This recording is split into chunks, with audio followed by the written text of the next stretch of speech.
Okay. So ako as former minister of the Jehovah's Witnesses since birth, so muhatag ko komentaryo sa nahitabo dito sa sungkulan. In my point of view, sakto gyud og angay ang gihimo sa ato mga kaigsuonan sa siit di sungkulan, nagibadlong sila.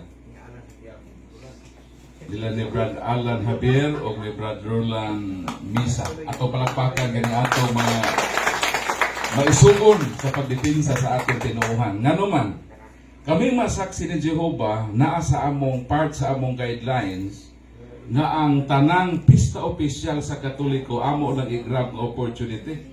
Nga amo silang sudlon dito. Kay daghan man Katoliko. Dayon ang among approach is very clever o deceiving. Nga naman, mag-arrange lang mi diha og basahon, tos kanang among mabasahon ang content ana is poisonous sa mga Katoliko.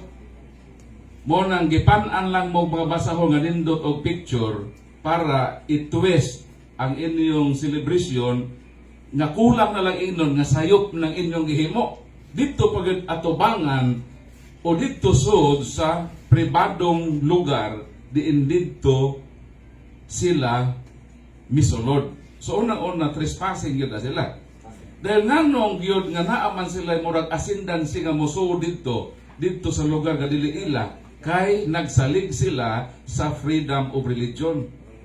Which is sa first place milabag sila sa freedom nga naman wa man sila pagrespeto sa kining aktibidad sa simbahang Katoliko. Dahil ang ila pong pamaagi to condemn.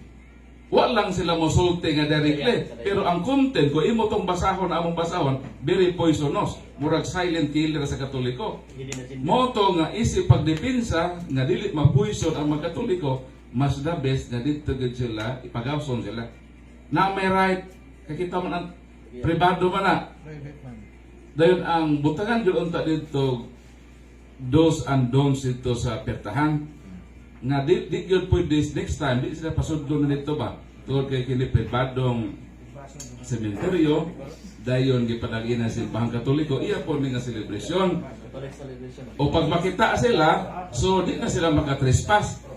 So kung nagsalig sila sa freedom of religion ato pod gamiton ang tanan nga legalidad nga angay nga atong huptan sa atong simbahan nga Katoliko.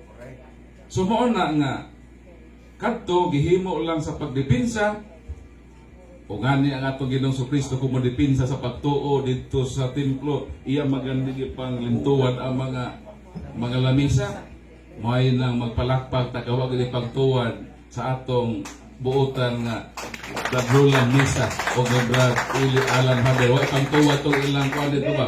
Giplastar nga mga basahon. Gi pagawas lang gyud sila diha sa maisugon nga pagdepensa sa atong pagtuong Katoliko og daghang salamat sa tanang mga CFD nga misuporta sa atong kausa nga ato gyud dipinsahan ang atong pagtuong Katoliko batok niining nagpakaaron ingnon nga mga buutan apan sa hilom nga pamaagi nagpasud og hilo sa pagtuong Katoliko. Kami nahibalo mi unsaon pagpoison sa Katoliko. 95% nindot nga presentasyon. Mo nang mo kamit mi og standard nga papel with kanang colored nga papel aron mo na amo ikuan pero ang content ana kung imo gyud nang sabton poison na sa Katoliko.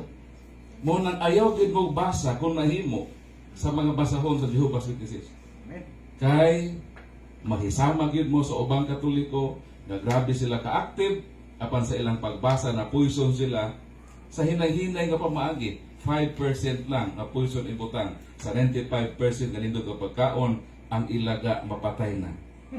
Mo nang salamat nga giabog kadtong nagdala og poison sa atong pagtuo aron di pod madamay nga mahilo ang makaigsuonan natong Katoliko nga ignorante pa niining taktika sa ubang tinuohan.